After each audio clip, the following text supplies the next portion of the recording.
성령님은 하나님의 거룩한 영이시죠. 죄인이 예수 그리스도를 자신의 구주로 영접할 때 그 사람 안에 들어가서 그의 죽은 영을 살리십니다. 예수님이 그에게 하나님의 영으로 들어가셔서 죽은 영을 살리시고요. 그때부터 그의 몸을 구속하시는 날까지, 구속하시는 날, 몸을 구속하시는 날이 있어요. 언제인가? 휴거 때예요. 로마서 8장에서는 몸의 구속이라고 말씀하고 있죠. 그때까지 그 성도를 거처로 삼아요. 성령님은 구원받은 그리스도인 안에서 일하기 위해서 오신 것이에요. 따라서 그리스도인은 자신의 영적 성장과 올바른 영적 생활을 위해서 자기 안에 내주하신 성령님과 그분의 사역에 대해 반드시 알아야만 하는 것이에요.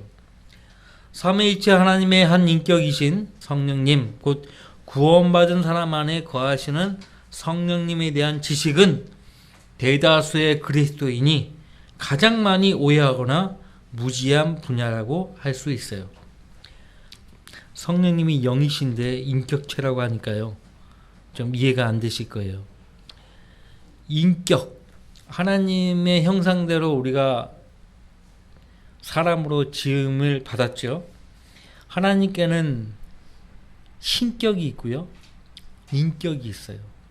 하나님은 사람이 아니시라고 민수기에서 말씀하고 있는데 왜 하나님께 인격이 있다고 이야기하는가?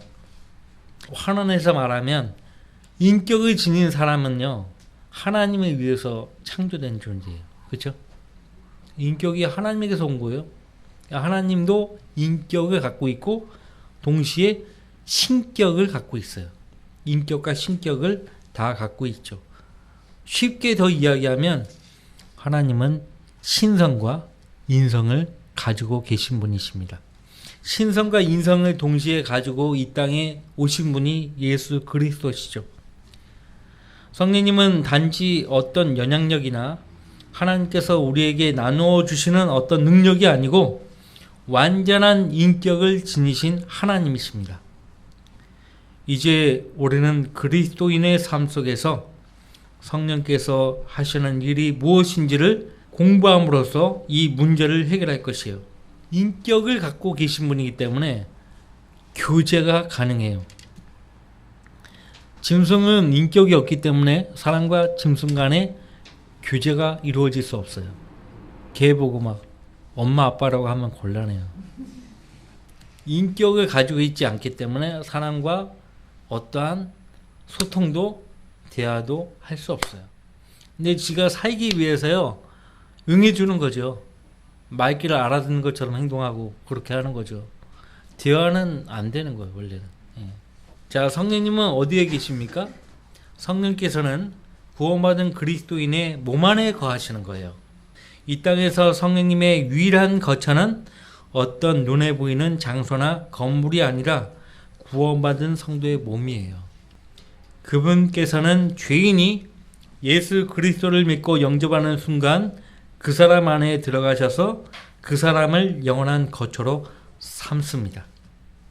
또 내가 아버지께 기도하겠고 그분께서 다른 위로자를 너에게 주시리니 그가 너희와 함께 영원히 거하시리라. 영원히 거하시리라. 진리의 영인 그를 세상은 영접할 수 없으니 이는 세상이 그를 보지도 못하며 또한 알지 못하기 때문이라. 그러니까 구원받지 않은 사람들과는 대화가 안 돼요. 대화가 불가능해요. 부부라면 얼마나 답답하겠습니까? 부모 자식이라면 얼마나 깝깝하겠습니까? 대화가 안 되니까요. 그래서 가족이라면, 친구라면요, 소통하려면요 구원받아야 돼요. 거듭나야 돼요. 거듭났어도 대화가 안 돼요. 왜? 하나님 말씀에 대한 믿음을 가지고 있지 않은 사람과는 우리가 또 대화가 안 되죠.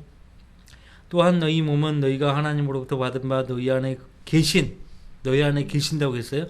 성령의 전인 것을 알지 못하느냐. 성령의 전이 우리 안에 있는 것이 아니라 성령께서 우리 안에 거하시는 거예요. 그분의 전이 된 거예요. 우리 몸이. 너희는 너희 자신의 것이 아니라 너희는 값을 치르고 산 것이니 그러므로 하나님의 것인 너희 몸과 너희 영으로 하나님께 영광을 돌리라. 너희 몸과 너희 영이 누구의 것이라고요? 하나님의 것이에요. 너희가 아들들이므로 하나님께서 자기 아들의 영을 너희 마음속에 보내시어 아바 아버지라 부르짖게 하셨느니라. 어느 집에 들어가서 살려면 그 집을 소유해야 돼요. 소유하지 않고 들어가면 무단 침입죄가 되는 것이죠. 성령께서 하나님께서 우리 몸을 거처로 삼으시려면 우리 몸을 소유해야 돼요. 그래서 값을 치르고 샀다고 말씀하고 있어요. 언제? 예수님이 십자가에 죽으심으로써 그 흘리신 보배로운 피로 사신 거예요. 너희가 아들들이므로 하나님께서 자기 아들의 영을 너희 마음속에 보내시어 아바 아버지라 부르짖게 하셨느니라. 그러므로 너는 더 이상 종이 아니요 아들이니 아들이면 그리스도를 통한 하나님의 상속자니라. 여자도 있고 남자도 있고 다 그런데 아들이에요. 여러분들. 왜? 하나님의 상속자로 삼기 위해서 아들로 대우하시는 거예요. 이로써 우리가 그분 안에, 그분이 우리 안에 거하시는 것을 우리가 아노니. 구원 받았어요? 글쎄요. 곤란하죠? 그분 안에, 우리가 그분 안에, 그분이 우리 안에 거하시는 것을 우리가 안다고 했잖아요. 얘는 그분이 우리에게 그의 영을 주셨습니다. 그의 영을 통해서 우리가 그분 안에, 그분이 우리 안에 계시는 것을 아는 것이죠. 그래서 거듭나기 전과 거듭난 후가 달라요. 자기가 알아요. 아, 내가 달라졌구나. 외적 변화보다도 일단 내적, 내면의 변화가 일어났다는 걸 알게 돼요. 그렇죠? 두 번째, 성령께서는 무슨 일을 하시는가? 성령께서는 일단 죄에 대한 찔림을 주시죠. 그렇죠? 그러나 내가 진리를 너희에게 말하노니 내가 가는 것이 너희에게는 유익하니라. 만일 내가 가지 아니하면 위로자가 너희에게 오지 아니하시리라. 그러나 내가 떠나가면 내가 그분을 너희에게 보낼 것이라. 그분이 오시면 죄에 대하여, 의에 대하여, 심판에 대하여 세상을 책망하시리라. 그래서 성령님은 성도들 안에서 세상을 책망하시는 일을 하고 계십니다. 우리가 복음을 전할 때 먼저 죄에 대해서 사람들에게 증거하죠. 그리고 의에 대해서, 그리고 심판에 대해서 증거하죠. 성령님이 우리를 통해서 세상을 책망하고 계시는 것입니다. 성령님은 구원받지 못하는 사람들에게는 그를 구원에 이르게 하려고 그들의 양심에 죄에 대한 찔림을 주십니다. 그리고 구원받은 성도에게는 그를 죄로부터 깨끗한 상태로 유지시키며 예수 그리스도를 위해서 살아가는 방법을 알려주시기 위해서요, 죄에 대한 찔림을 주시는 거예요. 여기서 우리가 반드시 알아야 될 사실은 죄에 대한 찔림과 죄책감은 분명히 다르다는 점이에요. 죄에 대한 찔림은 하나님께서 인간에게 어떤 것이 잘못되었는지를 지적하셔서 그 사람이 그것을 올바로 고칠 수 있도록 하는 것이에요. 죄에 대한 찔림은 그 사람이 스스로 죄를 고칠 수 있도록 하는 것이에요. 그 목적이 있어요. 반면에 죄책감이나 죄의식은 마귀가 당신이 하나님의 복을 받기에는 부족하고 적합하지 않은 존재라고 비난하여 스스로 열등감에 빠지게 하는 것이에요. 물론 죄에 대한 의식을 가지고 있어야 돼요. 죄에 대한 책임감도 가지고 있어야 돼요. 하지만 그것을 계속 거기에 억눌리면은 마귀의 의도에 넘어가는 거예요. 열등감에 빠지면 아, 내가 지금 마귀의 의도에 사로잡혔구나. 그것을 아셔야 돼요. 빨리 빠져나와야 해요. 죄를 지어놓고 죄의식에 사로잡히느니 차라리 죄를 짓지 않는 것이 낫죠. 그죠? 마귀는 구원받은 성도를 다시 자기 소유로 삼을 수 없어요. 하지만 그리스도인이 구원의 확신을 갖지 못하게 하고 자책하게 만들어서 무기력한 사람이 되게 해서 주님을 위해서 살 수 없도록 하는 것이죠. 그래서 이러한 마귀에게 절대로 휘둘려서는 안 되는 것이에요. 자, 성령께서는 죄인이 복음을 믿을 때 그의 죽은 영을 거듭나게 하시죠. 이렇게 우리 그리스도인은 성령님에 의해서 거듭났으며 주 예수 그리스도 안에서 새로운 피조물이 되었어요.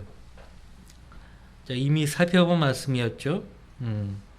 내가 너희에게 너희는 거듭나야만 한다고 말한 것을 이상히 여기지 말라. 바람이 임의로 불어서 내가 그 소리를 들어도 어디서 와서 어디로 가는지 알지 못하듯이 성령으로 난 사람은 모두 그와 같으니라고 하시니라. 자, 바람이 불면은 지금 바람이 불고 있구나. 나뭇잎이 흩날려요. 태극기가 휘날립니다. 바람이 분다는 거죠. 그러니까 성령께서 어떤 죄인에게 임하시는 거예요. 죄인이 거듭나요. 변화가 생기는 거예요. 한 가지 이상의 변화가 생겨요. 성령께서는 죄인이 구원받는 순간에 그를 자신의 소유로 인치십니다. 인치시는 목적은요, 내 소유라는 것을 입증하기 위해서 인치는 거예요. 도장을 꽝 찍는 거죠.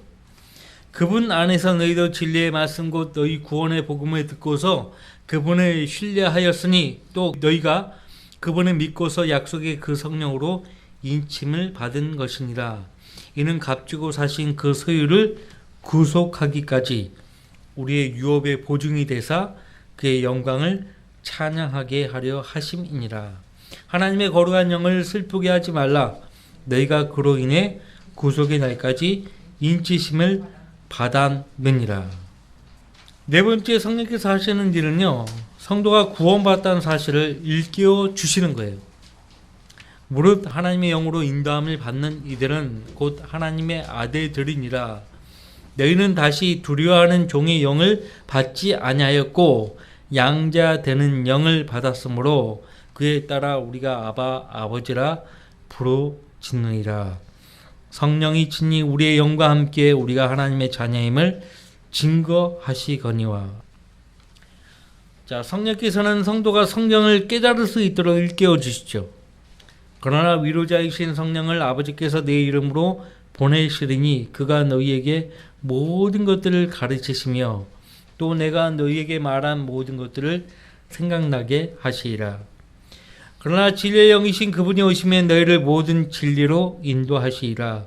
그분은 스스로를 말씀하지 아니하시며 무엇이나 들은 것을 말씀하실 것이요 또 너희에게 다가올 이들을 알려주시리라. 그분이 나를 영화롭게 하시리니 이는 그분이 내 것을 받아서 너희에게 알려주실 것입니다.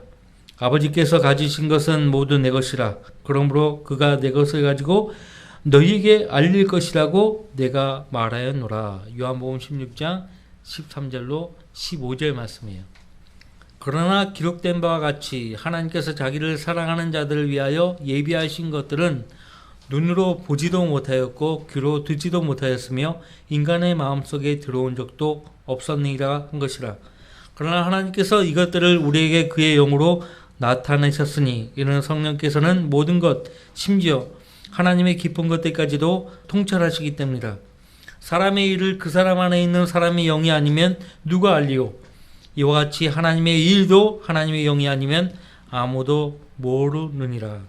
우리가 세상의 영을 받지 아니하고 오직 하나님께로부터 온 영을 받았으니 이는 우리로 하나님께서 우리에게 값없이 주신 것들을 알게 하려 하심이라. 또한 우리가 그것들을 말하되 인간의 지혜가 가르치는 말로 하지 아니하고 성령께서 가르치시는 말로 하나니 영적인 이들을 영적으로 비교하여 말하느니라. 일반 교회에는요, 거듭나지 않은 사람들로 많이 모여있기 때문에 영적인 대화가 이루어질 수 없어요. 그래서 영적인 대화가 없어요. 여러분들이 다 겪어보셨잖아요. 진정한 영적 대화를 우린 못한 거예요. 자, 성령께서는 성도가 기도할 때 그를 위해서 중보하십니다. 중보하세요. 하나님과 그 성도 사이에서요, 그 성도를 하나님과 연결을 시키는 거예요. 중보라는 것은 그것이에요. 예수님이 하나님과 사람 사이에 중보자가 되신다고 했잖아요. 이와 같이 성령께서도 우리의 연약함을 도우시나니 이는 우리가 마땅히 기도해야 할 것을 알지 못하나 성령께서 친히 말할 수 없는 신음으로 우리를 위하여 중보하시기 때문이라. 마음을 살피시는 분이 성령의 생각이 무엇인지 아시나니 이는 그분이 하나님의 뜻대로 성도들을 위하여 중보하시기 때문이라. 성령께서는 여러분을 너무나 잘 아시는 거예요. 여러분의 필요가 무엇인지 너무나 잘 아세요. 근데 우리가 마땅히 하나님께 기도를 해야 되는데 그걸 하지 못하니까 성령께서 말할 수 없는 신음으로 우리를 위해서요, 우리를 대신해서 하나님께 중보를 하신다는 것이에요.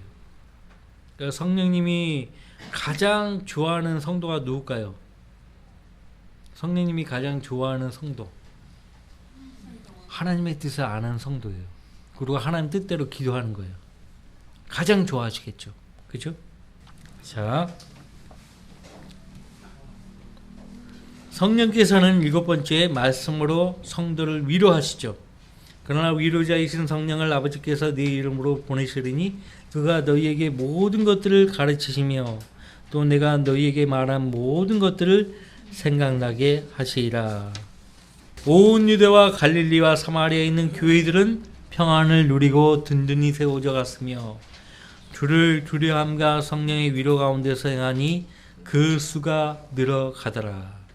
이 말씀은 나의 고난 중에 나의 위로가 되었으니 이는 주의 말씀이 나를 소생시켰음이니이다. 고난 가운데 있는 우리 성도들을요, 말씀을 통해서요 위로하세요.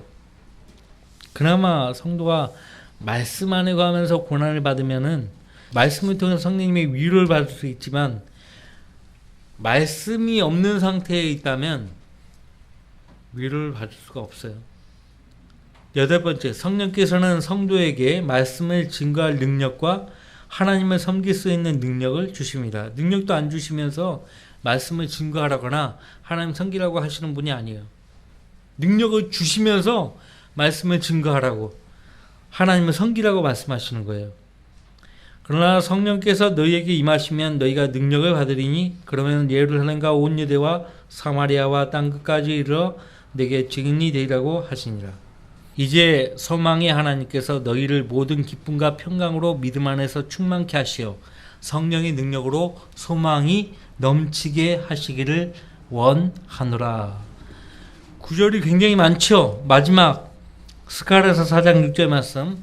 그러자 그가 내게 대답하여 일러 말하기를 이것이 수르바벨에게 하신 주의 말씀이라 말씀하시기를 힘으로도 아니요 능력으로도 아니며 오직 나의 영에 의해서니라 만군의 주가 말하노라 하셨느니라. 자, 3번째, 성령께서 성도 안에서 역사하신 결과는 무엇입니까? 첫 번째는 열매죠. 우리 안에서 그분의 열매를 내시는 거예요. 성령님께 자신을 내어드리고 성령의 능력 안에서 행할 때 그 성도는 성령님을 통해 성령의 열매라고 하는 내적인 열매를 맺게 됩니다. 그러나 성령의 열매는 사랑과 기쁨과 화평과 오래 참음과 친절과 선함과 믿음과 온유와 절제니 그러한 것을 반대할 법이 없느니라. 단수로 지칭한 이유는요, 그 열매가 모두 한 분 성령에 의해서 맺히기 때문이 그래요.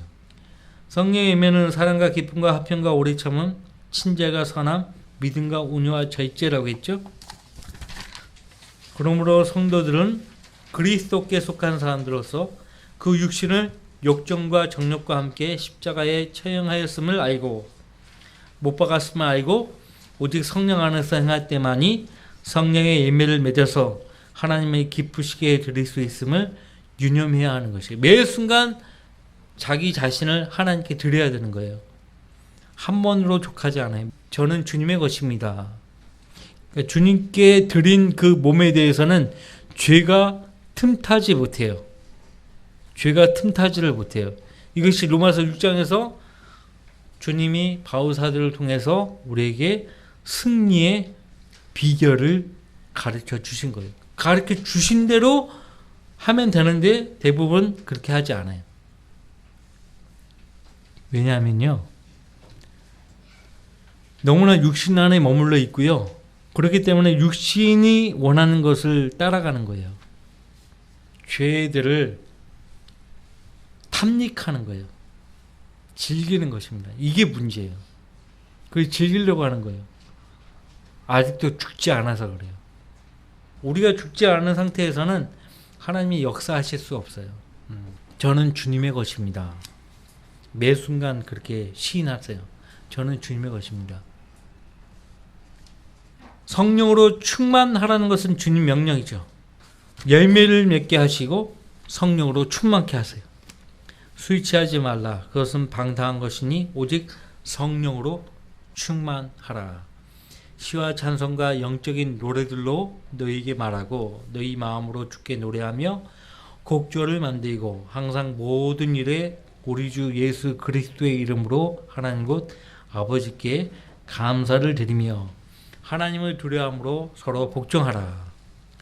자, 성도가 성령으로 충만하려면 첫째, 성령 충만을 위해서 하나님께 구하고 믿어야 합니다. 어떤 사람이 성령 충만을 구할까요? 성령 충만을 간절히 필요로 하는 사람이 구하는 거예요. 그것도 형식적으로 구하는 사람이 있어요. 그럼 그 기도에 대해서 응답되지 않아요. 너희가 악하다 할지라도 너희 자녀에게 좋은 선물을 줄 줄 알거든. 악한 자식이라도요, 부모가 그 자식 불쌍해서 좋은 선물을 준다고요. 하물며 하늘에 계신 너희 아버지께서 구하는 자들에게 성령을 주시지 않겠냐라고 하시더라. 이 말씀하고 있는 당시는 율법 시대예요. 율법 시대 때는요, 하나님 말씀에 순종하는 동안에는 성령이 그 사람 안에 거하시는 거예요. 충만케 하시는 거예요. 근데 이 신약 교회 시대 때는요, 성도가 죄를 지어도 성령께서 그 사람에게서 떠나지 않아요. 다만 일을 못하는 거예요. 일을 하려고 거하시는데 일을 못하게 한다? 그것처럼 괴로운 일도 없죠.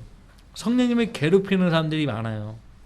그래서 성령 하나님의 거룩한 영을 슬프게 하지 말라고. 다른 말로 표현하면 성령을 괴롭히지 말라는 말이에요. 우리가 우리 육신을 기쁘게 할 때 반대로 우리 안에 머물러 계시는 성령님이 슬퍼하십니다.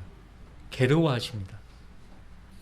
그리스도의 말씀이 모든 지혜로 너희 안에 풍성히 거하게 하되 시와 찬송과 영적인 노래로 서로 가르치고 권면하며 너희 마음속에서 은혜로 주께 노래하고. 여러분들 세상 사람들의 요구에 부담을 갖지 마세요. 술 요구할 때요, 나는 그리스도인이어서 안 먹는다고 몇 번 하면 되는 거예요. 나 그리스도인이라고 그래서 못 먹는다고 그러면 돼요. 나는 원래 술 못 먹는다고, 그리스도인이라는 말 안 하고 나는 원래 술 못 한다고 이렇게 또 얘기하는 사람들이 있어요. 둘러대지 말고 나는 하나님의 자녀이기 때문에 할 수 없다고 그렇게 얘기하면 돼요. 그러면 두 번 다시 그렇게 요구 안 합니다. 하나님 말씀에 자기 생각을 흠뻑 적시면 적실수록 성령님과의 관계는 더욱 돈독해지고 친밀해집니다. 구원받은 사람은 누구나 구원받는 순간 성령님의 전부를 소유하게 되었어요. 하지만 성령께서 우리를 온전히 관장하시는 일은 하룻밤 사이에 일어나는 일이 아닙니다. 그것은 영적 성장에 따른 일생의 과정이고 성도는 성경을 공부하는데 평생을 써야 하는 거예요. 주님 오시는 그 순간까지 말씀을 공부해야 돼요. 평생 학생이에요. 우리는 성령으로 충만해야만 생활 속에서 성령의 열매와 구령의 열매를 맺을 수 있어요. 성령으로 충만하지 않은 몸은 자아로 충만해져서 육신의 열매를 내게 되는 죄를 짓게 되는 것이에요. 교회까지 와가지고 육신적으로 행동하면 하나님이 그 사람을 계속 두고 보지 않습니다. 그러니까 내가 너무 육신적이다 그러면 교회 안에 있을 때는 조용히 있는 거예요. 그냥 실수하니까 가만히 있는 거예요. 그냥. 성령으로 충만하지 않은 것은 하나님의 명령에 복종하지 않은 죄예요. 따라서 우리는 늘 성령께서 우리 안에 충만해 주실 것을 구하고 말씀에 순종하는데 자신을 온전히 들어서 열매를 맺는 삶을 통해 하나님을 영화롭게 드려야 합니다. 말을 통해서 이렇게 마귀가 많이 역사합니다. 그러니까 꼭 필요한 말만 하는 거예요. 우리 여기 한 사람도 예의 없이 뭐 누구를 막 깎아내리고 믿음 생활을 못하게 할 그런 마음을 가지고 대하는 사람 아무도 없어요. 그러니까 설령 누가 내 가슴에 비수를 찌르는, 비수를 꽂는 그런 말을 한다 하더라도 악한 마음으로 한다고 생각하지 마세요. 근데 그렇게 자꾸 그런 식으로 얘기하면 곤란하겠죠. 조심해야 돼요. 자, 기도합시다.